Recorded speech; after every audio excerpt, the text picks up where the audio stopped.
Cuando sabemos esas cosas, actuamos con plena seguridad.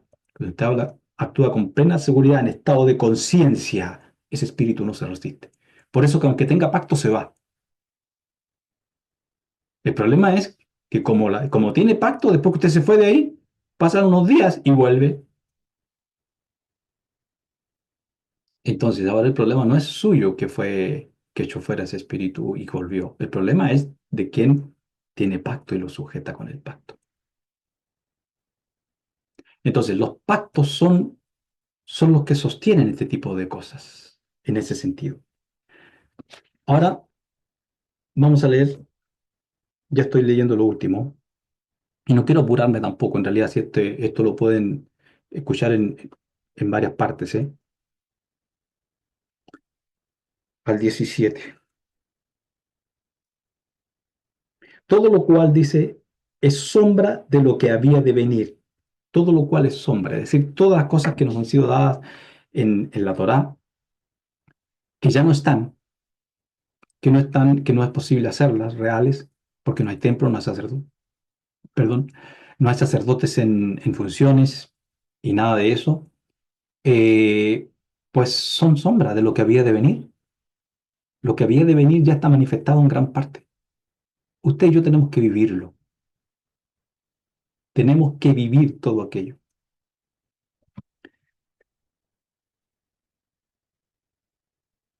A ver. Y me faltaba leer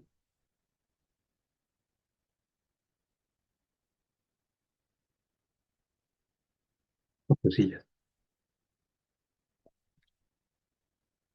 Colosenses capítulo 1 versículos 9 en adelante para tener contexto.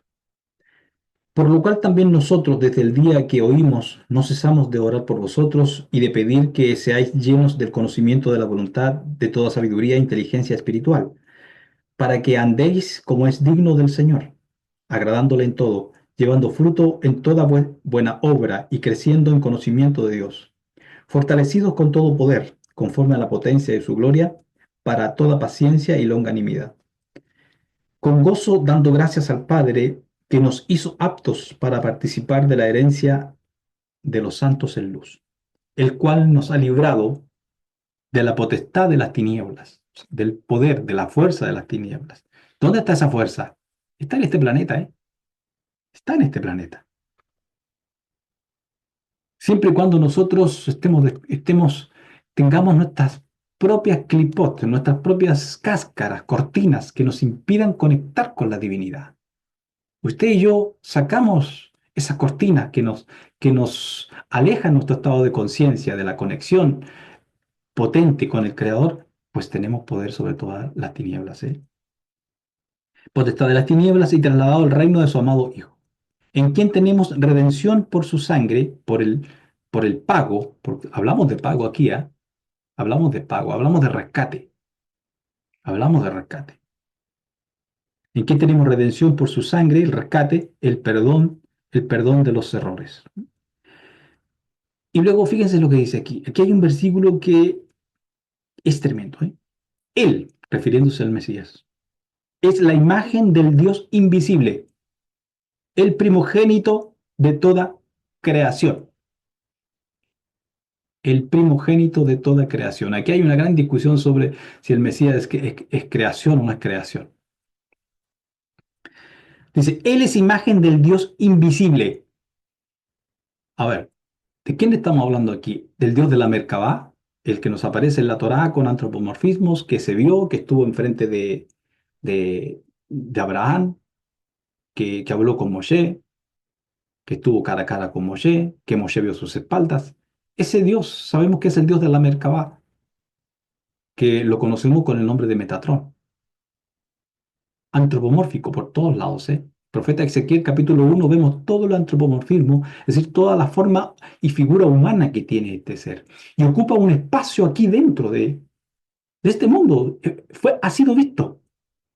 Se dice que la Shekinah, eh, o sea, perdón, la Merkabah, que es este carro, Merkabah significa algo carro, como carro volante, literalmente, carro volante flotante, que es como el vehículo en este caso de Metatron y de otros. y de otros seres grandes también. Aparece más o menos cada 500 años en el mundo, se deja ver.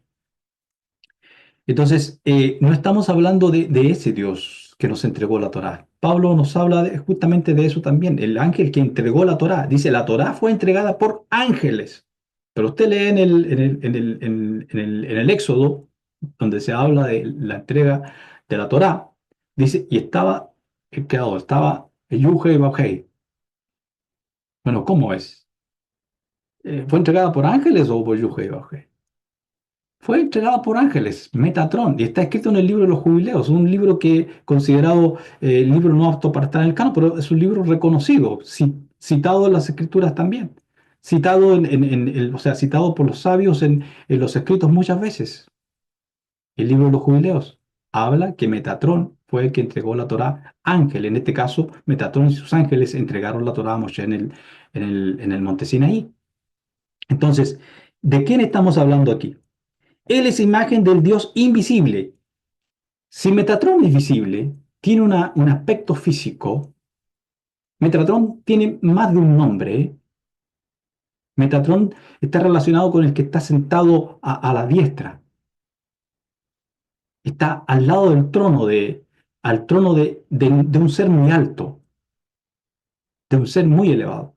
Pero aquí nos habla, es imagen del Dios invisible. ¿Quién es el Dios invisible? ¿Quién es el Dios invisible? El primogénito de toda creación. Miren, en Kabbalah, cuando estudiamos Kabbalah y estudiamos la Kabbalah desde el inicio, que resulta ser como lo más difícil para todos los que hemos estudiado Kabbalah, la parte inicial, pero una vez que entendemos la parte inicial, ya lo demás se nos hace más fácil. Se nos dice que el infinito es algo que no sabemos qué es, no podemos saber qué es, pero Él tiene una potencia dentro de sí mismo, dentro de esa unidad absoluta en que está todo, todo está unificado ahí. Una potencia que se llama la lámpara de oscuridad. Esa lámpara de oscuridad es como una especie de fuerza que agujerea, por así llamarlo, esa infinitud, creando una posibilidad de un vacío, de infinitud, dentro del infinito. Y allí vienen a la existencia los mundos.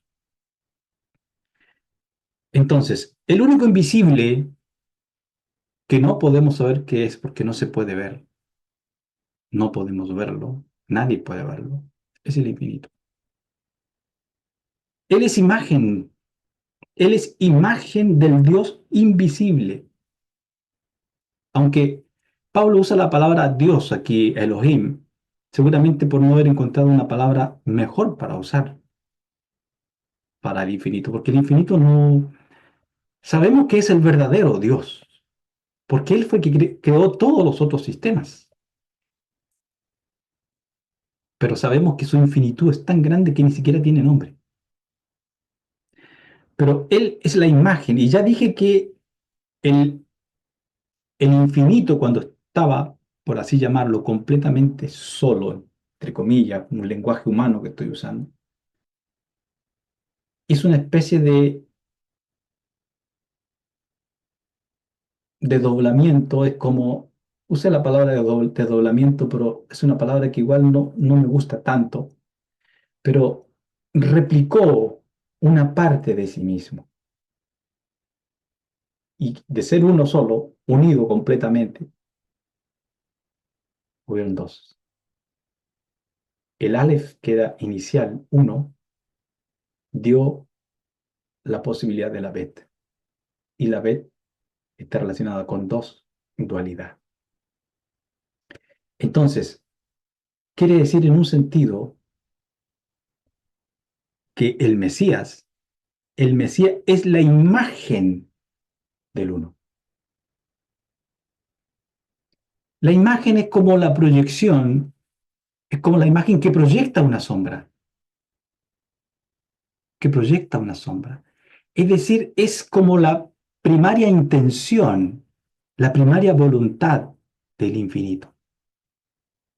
O sea, cuando hablamos de Mashiach estamos hablando no solamente de un personaje histórico que vendrá un día y que ya vino una vez encarnado en la persona de Yeshua y que vendrá otra vez. No sabemos, yo le digo personalmente, yo no sé si vendrá como Yeshua.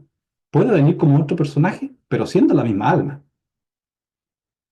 Esas son las cosas que tenemos que saber, que nos revela la Kabbalah, que muchos han vuelto a venir, pero con otro nombre, con otro aspecto, pero siendo la misma alma. Él es la imagen misma del Dios invisible. Y luego agrega, dice, el primogénito de toda creación. Entonces preguntémonos aquí, ¿dónde comienza la creación del infinito? ¿Dónde comienza? Todo lo que parte como emanación inicial, porque emanación es una cosa y creación es otra. Si nos ceñimos estrictamente a los términos de la Kabbalah luriana, tenemos que emanación es cuando algo todavía no tiene aspecto físico ni puede valerse por sí solo. Es decir, es una emanación, es como lo explicó mi maestro Mario Sabán cuando nos habló un poco sobre el tema de la diferencia entre emanación y creación. Nos dijo, un niño que está engendrado y está en el vientre de su madre es una emanación. Se convierte en creación cuando es dado luz y sale fuera y respira por sí solo. Entonces es creación. Entonces, podríamos decir, alguien podría pensar y decir, porque claro, siempre tenemos la tendencia de llevar a lo sumo algo. Cuando queremos elevarlo, queremos llevarlo siempre a lo sumo. A lo sumo, lo sumo. Entonces todo el mundo quiere decir, particularmente en el cristianismo, que el Mesías no fue creado. Pero en un sentido sí fue creado.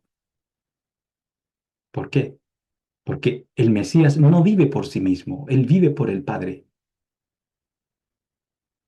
Él vive por el Padre y él es la creación. Ahora, la diferencia entre la Kabbalah, como digo, Adán Kadmón, que es la primera emanación, es una emanación que no está completamente nacida y revelada. ¿Dónde empieza a nacerse y a revelarse? En Axilut, en el mundo de Axilut, el siguiente mundo de la primera emanación que es Adán Kadmón.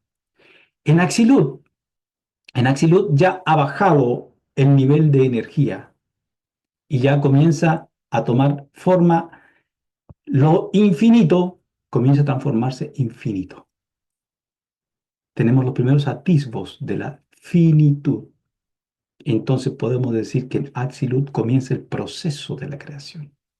Y la creación entra en estado completo ya en el mundo de Briah. Entonces, desde el punto de vista, el alma del Mashiach, el alma del Mashiach, tiene su origen emanado en Adán Kadmón. En Axilut comienza su proceso de creación, de manifestación, y ya en el mundo de Briah es completamente manifestado. Pero sin embargo, al comenzar ya su proceso en Axilut, si está por así llamarlo la semilla, ya está el árbol completo. Ya está el árbol completo, porque lo demás es cosa de tiempo. Y el tiempo parte justamente con el universo de Briah. Allí parte el tiempo y el espacio. Entonces, Él es imagen del Dios invisible, es imagen del Dios invisible, es decir, es una proyección directa del Dios invisible, del infinito. El primogénito, y por eso después agrega, el primogénito, el primero de toda creación, de toda la creación. Aquí voy a decir algo que yo sé que les rechina el oído a algunos de ustedes, porque falta mucho que entender todavía, pero no tengan miedo ni temor, ¿eh? No tengan miedo ni temor, menos temor no tengan, ni miedo tampoco, que es lo mismo. Porque no entiendan algunas cosas ahora. No, no hay que tener temor. Eh, lo que llamamos Dios ahora, lo que llamamos ángeles, arcángeles, poderes, etcétera, etcétera. Todo lo que pueda existir, todo lo que pueda existir, y esto nos incluye al Mashiach, ha sido creado, emanado inicialmente, luego creado, por el infinito. Y luego fíjense lo que dice, versículo 16. Porque en él fueron creadas todas las cosas. Aquí el Mesías ya empieza a tener el carácter de verbo. Juan capítulo 1. Juan capítulo 1.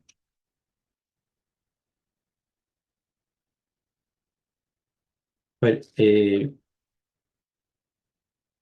llevo no sé cuánto rato grabando, pero, pero me alegra hacerlo porque creo que nunca les había hablado algo tan profundo como lo que les estoy hablando ahora. Siempre me estoy limitando un poco con cosas por tiempo. Veamos qué dice Juan capítulo 1. En el principio era el verbo, y el verbo era Dios, y el verbo era con Dios, perdón, y el verbo era con Dios, y el verbo era Dios. ¿Qué es lo que es verbo?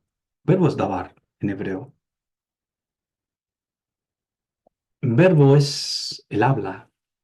Verbo es tener, desde el punto de vista de la Kabbalah, hablar de verbo es tener el poder de la energía de las letras hebreas. Es decir, en el principio era el dabar, era la palabra, era la conciencia que podía pronunciar la palabra y podía, digamos, combinar las letras con exactitud con la energía de lo que quería que ocurriera. Aquí hay una conexión directa de la conciencia con lo que dice la boca. Si ustedes se ponen atención, van a darse cuenta que la mayoría de los eventos, yo diría que todos los eventos eh, que nosotros creamos en el mundo, manifestamos en nuestra vida, los hemos pensado. O te dice, oh, me pasó esto, oh, pasó aquí, pasó allá. Acuérdese cuando lo pensó. Cuando lo pensó y lo acarició un poquito y dijo, "Oh, esto, quisiera que fuera así". Allí su mente tiene tal fuerza. La mente es una potencia del alma, de la Neshama, pero trabaja muy junta con el Ruach. El Ruach es la energía que tiene la capacidad de la acción, de accionar para traer a la realidad. Es la energía, la fuerza. Pero la mente tiene la capacidad de crear, de crear. La mente está muy combinada con la sefirá de Binah. Y Binah crea, da forma a las cosas, da forma a la idea. Entonces comienza Binah a trabajar, comienza la mente a pensar, a pensar, a pensar, a pensar. Y si no somos capaces de entrar en la raíz, en el punto raigal del pensamiento de nuestra mente puede crear cosas que no queremos que ocurran luego. Pero como no somos capaces de ver lo que no queremos que ocurra luego, o si vemos nos hacemos los lesos, como lo que dije hace un rato, que estamos puestos en este mundo aquí para ver cuándo tenemos la posibilidad de hacer algo bien y decimos, perfecto, lo hago, me gusta, está bien. Pero cuando tenemos la posibilidad de hacer algo mal, me puedo alegrar y decir, lo hago, y me alegro también. Ahí vamos mal. Pues claro, cosechamos de nuestra conciencia, cosechamos de nuestra mente. Nuestra mente crea, piensa y crea. Y luego el ruach, porque al pensar y crear, inmediatamente ruach, el aliento divino, ese aliento que está escrito en la Torá, el Génesis capítulo 1 dice que revoloteaba sobre las aguas inicialmente. ¿Qué es lo que revoloteaba? Decimos que ruach es un viento, pero no, es que ruach era algo divino, era una energía, podríamos decir, era un ser que estaba allí creando la vida en el planeta. Estaba creando la vida. Era un ser que estaba convirtiendo este planeta que estaba completamente desordenado en algo que produjera vida. O sea, Ruach no es simplemente un viento que sopla. No es solo eso. No es solamente un aliento que respiramos, que por supuesto eso vino de Creador a nosotros y que está ahí hasta que estemos vivos. Ruaj es mucho más que eso, es una fuerza creadora, es una fuerza manifestadora, no creadora, manifestadora, porque creamos con la conciencia, creamos con la mente, con el pensamiento, con la imaginación. Entonces, en el principio era el verbo, en el principio era la palabra que luego que creamos con la conciencia, con la mente, viene la palabra. Y cuando conocemos el poder de las letras y la combinación de las letras y tenemos bien afinado nuestro estado de conciencia, es cuando tenemos la posibilidad de manifestar. ¿Qué son los nombres, los 72 nombres del Creador? Son combinaciones divinas, combinaciones potentísimas. ¿Cuál es el problema si usamos un nombre de eso y no pasa nada? Que no tenemos afinada nuestra conciencia. Entonces tenemos la bala puesta, pero, pero el rifle que tenemos no dispara correctamente. Nos falta fe, no tengo confianza, no tengo autoridad, no tengo nada de esas cosas. Entonces, fíjense todas las cosas que les estoy diciendo, ¿eh? Entonces, en el principio era el verbo, en el principio era la palabra, y el verbo era con Dios y el verbo era Dios. Este era en el principio con Elohim, en el principio con Elohim. Todas las cosas por él fueron hechas, el verbo por él fueron hechas. Y sin él nada de lo que ha sido hecho fue hecho. En él estaba la vida, etcétera, etcétera, etcétera. Esto también está en conexión con cuando Salomón nos habla en el capítulo 8 de los Proverbios acerca de la sabiduría, que allí estaba ella ordenándolo todo, ahí estaba Jogma. Jogma y Binah trabajando, Jogma y Binah trabajando, copulando ambas, y la mente trabajando, y la boca profiriendo, profiriendo. Por eso tenemos que tener cuidado con lo que hablamos con nuestra boca, porque con ella, una vez que tenemos todo el proceso interno de una idea, y luego lo soltamos por la boca, ya estamos creando. Por eso es que podemos animar a una persona o podemos amargar a una persona, podemos sanar a una persona y Dios nos libre, podríamos enfermar a una persona con nuestra palabra. Todo es poder, todo es fuerza. Volvemos a Colosenses. Él es la imagen del Dios invisible, el primogénito de toda creación, primogénito. Sepan ustedes, sépanlo, sépanlo. El infinito, el uno, el Ein, la nada, entre comillas, el Ein Sof, el infinito, contiene absolutamente todo. Y en un momento, por así llamarlo, estuvo completamente solo. Y él decidió esto, este plan de creación. ¿Y quién estaba en el principio de todo eso?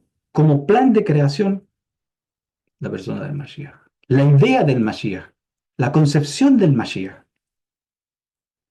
En él están escondidos todos los tesoros. Sigamos un poquito.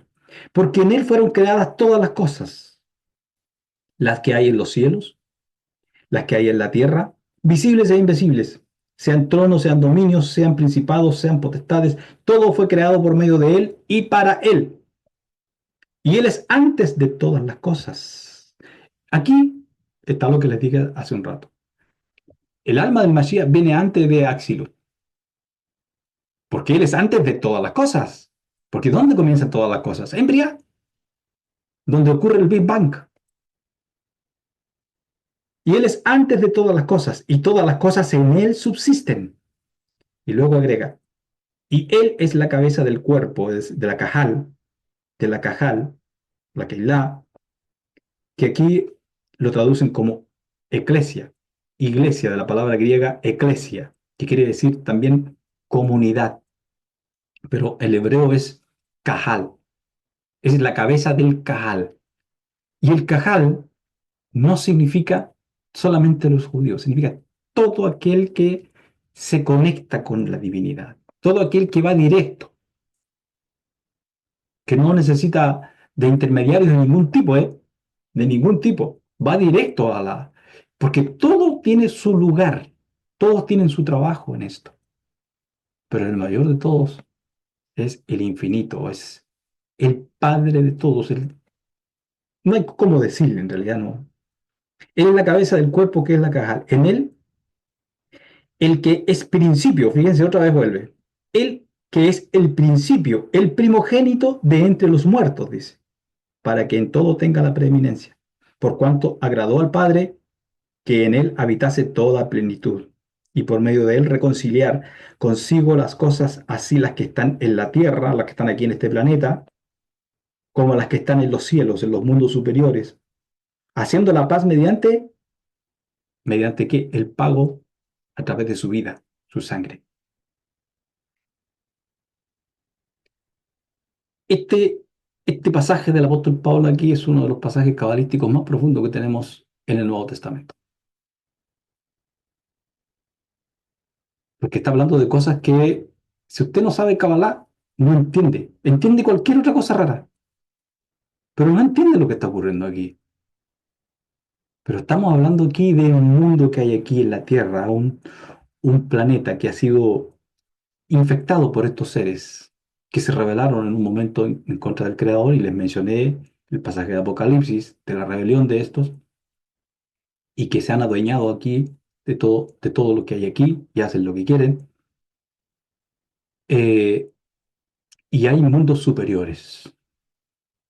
Conocemos algo de ello en Kabbalah también, el mundo de Vilón, la constelación Vilón, donde se sabe que allí hay unos seres que son extremadamente sagrados y están por el borde de nuestra galaxia, la Vía Láctea, en alguna parte por ahí. O sea, quiere decir que hay otros mundos. Ya los mundos que hablamos espirituales, que son cinco, se los menciono de nuevo, de abajo hacia arriba ahora, tenemos Asia, tenemos Yexirah, que es el mundo de la formación. Asia es el mundo físico aquí, el mundo de la manifestación. Tenemos Yexirah, que es el mundo de la formación. Ahí se forman las ideas. Entonces la mente está relacionada con este mundo de las ideas. Yexirah está formado con el mundo de las ideas y en el mundo de Yexirah pululan todos los seres de bajo astral, demonios, de los que usted quiera, brujos, de los que usted quiera.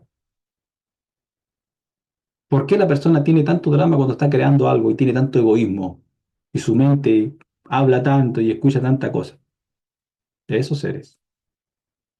Esos seres. Por eso que cuando necesitamos tener conexión con el Creador, pues nos vale hacer oración, estar bien limpios, estar concentrarnos.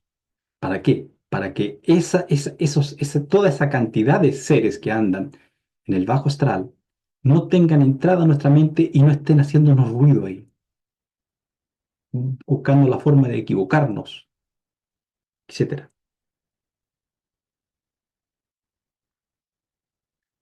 Bien, voy terminando. Y me falta el último pasaje para leer.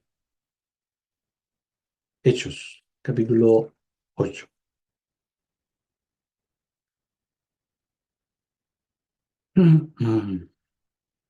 Capítulo 8, versículos 1 al 5. A ver,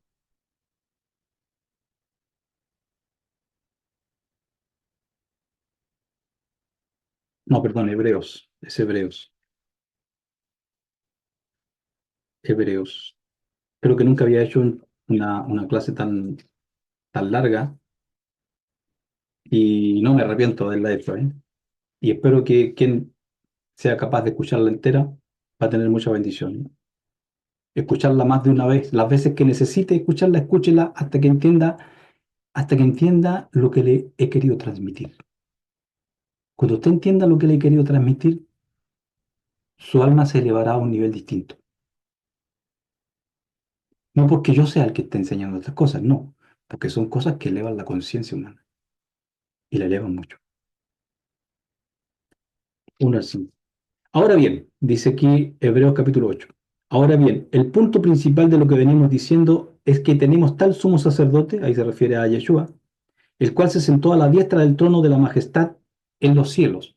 Esto quiere decir que el Mashiach es lo más probable que también su alma esté muy relacionada con Metatron. Porque he dicho que Metatron tiene varios nombres. ¿Por qué? Porque Metatron no es un personaje que apareció solamente con Enoch. Recordemos que Metatron es Enoch, que es elevado, llevado a este mundo y subido a los mundos superiores y metamorfoseado, digamos, transformado en un ángel de alto poder, de alto poder. Pero el término Metatron y otros términos que hay referente a los seres que rodean el trono de este ser, de este ser, de este Elohim, mayor que todos los otros Elohim, que es el padre de los Elohim, está relacionado también con la persona del Mashiach. El Mashiach está en todo, ¿eh? Aún en ese punto, más atrás y, digamos, en los mundos superiores. Ahora bien, el punto principal de lo que venimos diciendo es que tenemos tal sumo sacerdote, el cual se sentó a la diestra del trono de la majestad en los cielos, ministro del santuario y de aquel verdadero tabernáculo que levantó el Señor y no el hombre, o sea, que levantó el Señor superior que está arriba en los cielos. Porque aquí no está hablando del tabernáculo que hizo Moisés, porque para el tabernáculo de Moisés habían sacerdotes y los hay, y nadie puede cambiar esos sacerdotes, ¿eh? Nadie. La descendencia de Aarón. Ellos son los únicos que pueden, si el templo un día es edificado otra vez, nadie puede allí decir, no, que esto aquí, no, solo los descendientes de Aarón. Así está escrito en la Torah. Ministro del santuario y de aquel verdadero tabernáculo que levantó el Señor y no el hombre. Porque todo sumo sacerdote está constituido para presentar ofrendas y sacrificios, por lo cual es necesario que también éste tenga algo que ofrecer, o sea, refiriéndose a Yeshua.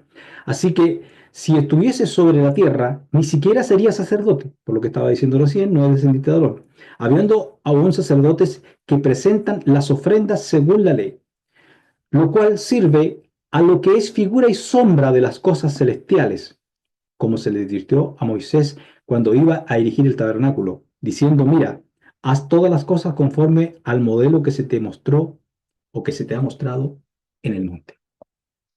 Entonces, hay un tabernáculo y hubo un templo terrestre que fue el que en los días de Moshe, después pasaron muchos años, eh, Salomón edificó un templo, había un sacerdote también, ese es uno. Este es sombra y todo lo que se hacía allí sombra del verdadero que está arriba. El que estaba acá también era real, claro, incluso físicamente. Sin embargo, el creador lo eliminó de acá, lo quitó. Porque no vamos a decir que los babilonios lo hicieron. No, el creador lo quitó. ¿Por qué lo quitó? Porque ya no servía para los efectos que había sido hecho primero. Quedó este tabernáculo que está arriba. Es mencionado en algún pasaje de las Escrituras donde se ve el arca del pacto, el Apocalipsis habla del arca del pacto en la Jerusalén celestial. Habla del tabernáculo allá arriba. O sea, ¿hay otros mundos o no hay otros mundos? Claro que hay otros mundos. ¿Esos mundos son extraterrestres? Son extraterrestres. No están aquí. No están aquí en la Tierra. Están en otras dimensiones, paralelas a las nuestras e incluso físicamente están en otros lugares. Bien. Entonces, ¿qué quería mostrar con todo esto que he estado comentándoles? Muchísimas cosas, ¿eh?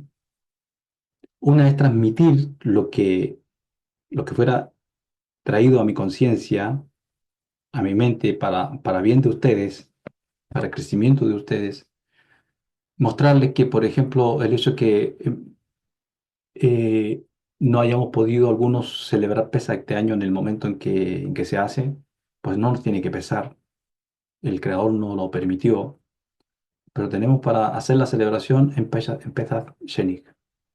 Y por otro lado, saber que lo que estamos haciendo es un símil, es una sombra de lo real, es una sombra, porque ya les dije, todos sabemos y todo Israel sabe que todo lo que se hace es un recordatorio simbólico de esto, y que no está mal hacerlo, ¿eh? No está mal hacerlo, porque nos hace un ejercicio muy bueno comer pan sin levadura, pan de pobres, que a veces está duro, ¿ah? Y que nos cuesta moler ahí. qué sé yo. Nos pone, son muchas las enseñanzas que están en estas festividades, porque son previas a que todo se manifieste, a que todo lo real se manifieste, que ya se ha manifestado en parte, pero tiene que venir la redención total de la humanidad. Que el Eterno nos bendiga a todos mucho. Espero que se hagan el tiempo para escuchar esta clase. Escúchenla más de una vez, que les aseguro que van a aprender muchas cosas que les van a ayudar muchísimo en su vida. Muchas bendiciones a todos. Shalom y feliz Pesaj.